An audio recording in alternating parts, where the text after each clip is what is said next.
Today we're getting into the latest Tesla news, including what Tesla announced at Investor Day, the new Model Y in the works, big Cybertruck updates, and more, so let's get into it.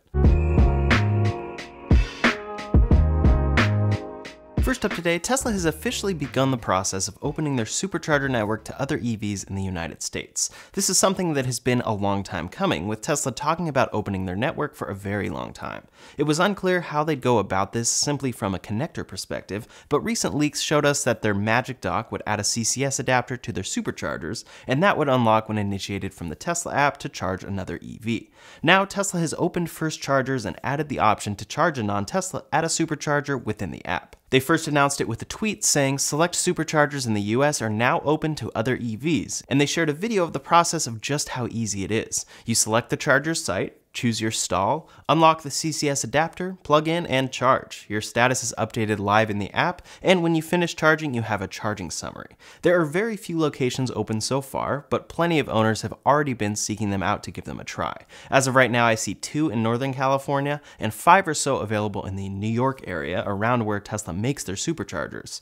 They are definitely taking it slow and have to install the new charger type or retrofit this Magic Dock on existing superchargers, so that adds to this process. That said, the process looks pretty fantastic. Here's a video Tesla owners Silicon Valley posted charging an F-150 Lightning at a supercharger. It's just as easy as shown online. They select the site, grab the adapter seamlessly out of the charger, plug in, and the Lightning is charging within a few seconds. If you have experience with third-party chargers, you'll see pretty quickly that this is a game changer. They have managed to make charging a different EV nearly as plug-in charge as charging a Tesla is at a supercharger. Here's MKBHD testing out supercharging his Rivian R1T, and here's another Rivian owner charging as well. Tesla will be in the process of opening more superchargers to all EVs throughout this year and next, and I can't wait to see how this goes. It should make any EV far more viable to own, all while Tesla continues rapidly expanding their network exclusive to Teslas. They ultimately plan to open 7,500 chargers by the end of 2024 to all EVs. While this is really great news, it does point to 2 things. For one, Tesla is giving up an advantage here. How much of an impact it will have could be argued, since they are building so many charging stations each week, but it will change things. The great supercharger experience Tesla owners are used to is going to change, and the decision of buying a Tesla versus another EV won't fully involve the fact that it's stressful to road trip in another EV and easy in a Tesla. Tesla will be making it easier for all EVs, but there will be congestion. The other thing is that while this is exciting, it's already going to create problems with EVs having charge ports at different locations. Tesla superchargers have a specifically short cable length, designed to reach the back left of their cars when backed in. While this F-150 Lightning video is exciting to see, what's actually happening here is that this Lightning is taking up 2 charging stalls. It has to pull forward for the charger to reach, and this charging cable is actually meant for a Tesla that would back into the spot left of this. Now if a Tesla pulls into that spot, it's a dead spot, with the charging cable that they're supposed to use being used by the Ford to its right. If that owner tries to take the cable from the next stall over, it won't reach their Tesla charge port. Also, on the other side of this Ford is a stall that can't be used by a Tesla. The same is the case when MKBHD was charging his Rivian and another customer was charging a Lucid Air. Really awesome to see, and not creating any problems since they're the only ones charging there in this video, but once other customers arrive, it will cause an issue, and these cars could each be taking up 2 charging spots. I'm really curious to see how this specifically pans out as Tesla opens their chargers. It might be somewhat of a free-for-all at these chargers open to other EVs, and Tesla owners will end up arriving at a station that says there's availability, only to find they'd need an EV with a charge port on the front in order to charge. Many other EVs are still scaling, and Tesla has a huge lead on other companies in terms of numbers of EVs on the road in the US, so I'm curious to see if they just don't change a thing and just wait for other automakers to move their charge port. Tesla is likely going to have by far the best charging network, so automakers may just move the charge port so these issues are avoided. We'll have to wait and see. Either way, this is a big moment for electrification and will make a significant impact for the viability of owning any EV. Next up today, we have a bunch of Cybertruck and Model Y updates. First, for the Model Y, at Tesla's Investor Day, they had both the Quicksilver and Midnight Cherry Red options on display. For the time being, these are exclusively made in Berlin, but the fact that they are on display at Tesla's event in the US could signal that they may be bringing these to the US soon. As of now, they still aren't available to buy here. Here's some great drone shots of the vehicles on display, along with the Tesla Semi and Tesla's whole current lineup. That was on display, but around the same time we saw these photos, a new report from Reuters came out saying Tesla is working on a refreshed version of the Model Y. We've yet to see any proper refresh on the Model Y since its release in early 2020, and this report says that Tesla is working on it with the codename Juniper. According to Reuters, quote, "The changes to the Model Y, codenamed Project Juniper at Tesla, involve the exterior and interior of the crossover electric vehicle with a target of starting production in 2024. There have been heavy rumors about Tesla launching a new Project Highland Model 3, and some are speculating that the advances that new updated platform brings could be what Tesla is looking to add to the Model Y by 2024. One reason for the delay there would be the significant production pipeline they can't interrupt on the Model Y. Quote, "With Highland, Tesla is aiming to cut production costs and boost the appeal of an electric sedan that first went on sale in 2017, people involved in the project have said. There will also be changes to the exterior and powertrain performance with a focus on production efficiency." Reportedly, Tesla has asked suppliers for quotes for the revamped Juniper Model Y and plans for production in October of 2024. That's still a ways off, but definitely adds some curiosity as to the current Model Y plans. Tesla hasn't even fully introduced the structural pack 4680 Model Y yet, and they may already be looking at changes big enough to be considered a revamp. Reuters has mixed reliability with their Tesla rumors, so take this with a grain of salt, but it's something we'll be looking out for over the next year. It seems it would be after the introduction of the Cybertruck, of which Tesla had the latest on display at Investor Day. Tesla's Investor Day included the presentation, which we'll get into, but also had a lot on display. Here's a great video of the latest Cybertruck beta prototype on display, posted by Tesla Daily. There's a lot to see, but this prototype has the full gigantic windshield wiper and triangular side mirrors we've assumed are the latest updates. Outside as well, the truck has an updated black plastic bed, changed from the original stainless steel, and it seems the bed itself is really coming together in its production form, eliminating a lot of the incredibly sharp angles it used to have. Other things to notice on the outside of the Cybertruck are the return of the wheel covers from the original prototype, the Hardware 4.0 cameras, and according to Sandy Munro, one of the largest air suspension systems he has ever seen. On top of the truck, we can also see roof rack slots for the first time, and details like this are what point to it really having the details of a production truck. There's also very clearly a front camera. This could be part of the Hardware 4.0 sensor suite or simply a front camera, as is commonly accessible on trucks of this size. It helps with visibility and off-roading, among other things. Most of the exterior updates just show that they actually plan to make this thing, but the interior brings the biggest changes. Up front, we can see updated seats, center console, dash, and an entirely new yoke. This yoke is essentially a slightly squared off steering wheel and might show that Tesla is finding a wheel to be a necessity for a big truck. In this prototype, there is no instrument cluster display, which is a little disappointing to see, but it does have a large center touchscreen we assume will be still 17 inches. That might even be passenger lumbar support that can be adjusted on the passenger seat. Also, we can see the Cybertruck riding on the door sill right below the seat. The interior has various trim changes, but additionally we can see a rear screen. This is likely the same screen taken from the Model S and X, and is something we haven't seen on this truck before. It also appears the rear seats have the ability to fold up for more space in the rear. While those seats can fold up, it appears that Tesla has gotten rid of the center bench seat in the front of the Cybertruck. The updated center console with wireless charger embedded seems completely fixed. I guess this is ultimately a safety decision as well as a manufacturing simplicity decision. This angle really shows how high the trim goes on the truck in the rear, with the base of the window coming in at about shoulder height. Pretty crazy to see, but might feel different in person.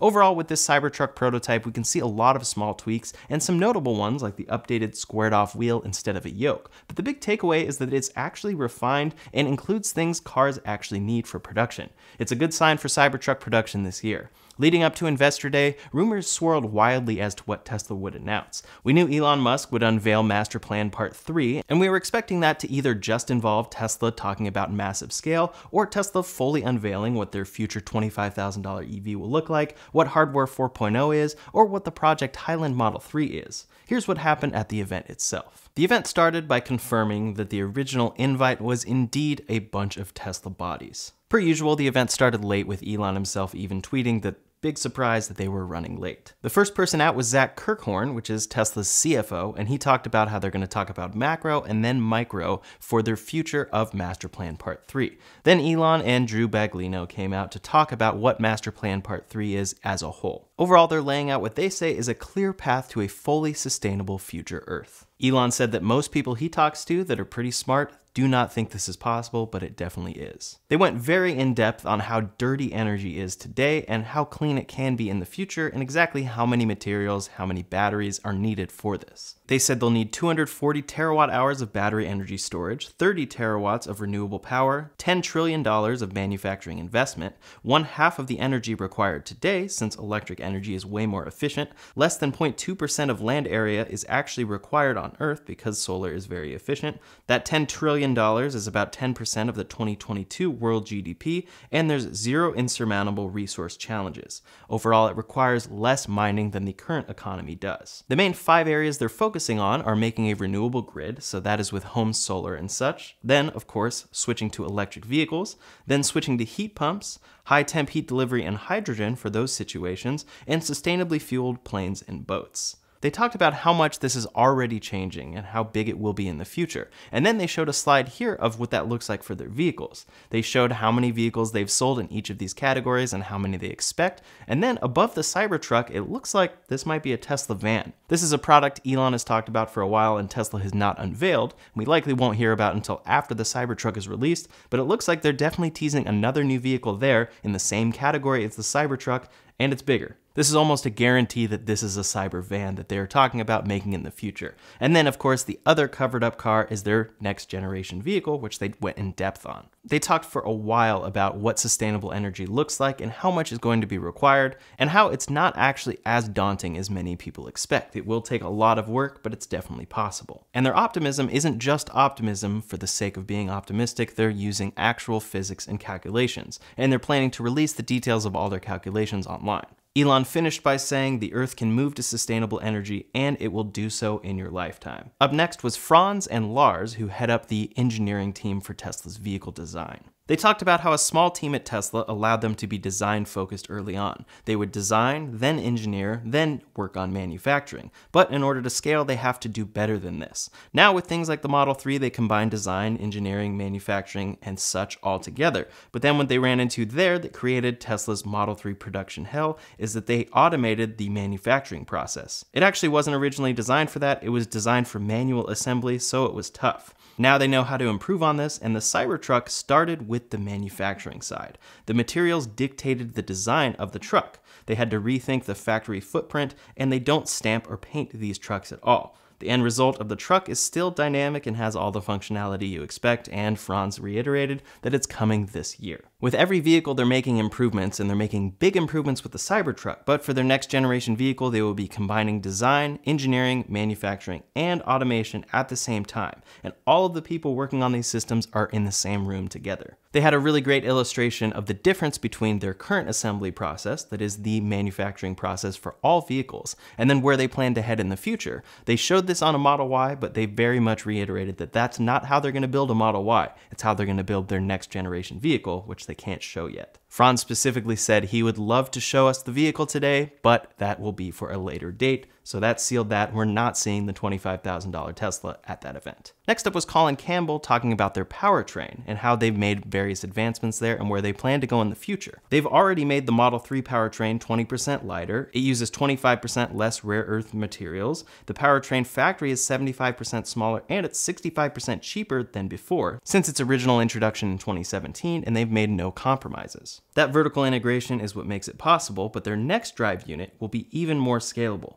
They said that this is better than anyone else from what they can tell. This drive unit as well will use no rare earth materials whatsoever, which is a big change. Next, they talked about the electronic architecture and what they're optimizing there. Essentially, they're designing their own controllers more and more with each car. The Cybertruck will have more than any of their previous cars, and this next-gen vehicle platform will have 100% of their own controllers, which gives them a lot more flexibility with that design and the software side of things there. In the future, for the Cybertruck and beyond, they're moving away from a 12-volt battery to a 48-volt architecture. On the software side, they're always making tons of improvements and updates and doing lots of fleet learning. They also learn from the fleet as to how they're driving their cars for future battery pack optimization to know how much people actually need. One example they talked about with fleet learning is that they've made a roadmap for predictive air suspension for the Model S and X. This is learned from the fleet and has created a map now, a very complicated one, that senses when other customers needed to have their air suspension higher, and then the next customer to hit that will have it automatically adjusted. Essentially, they've been building the foundations of the autonomous fleet management system they planned for with their robotaxi this whole time.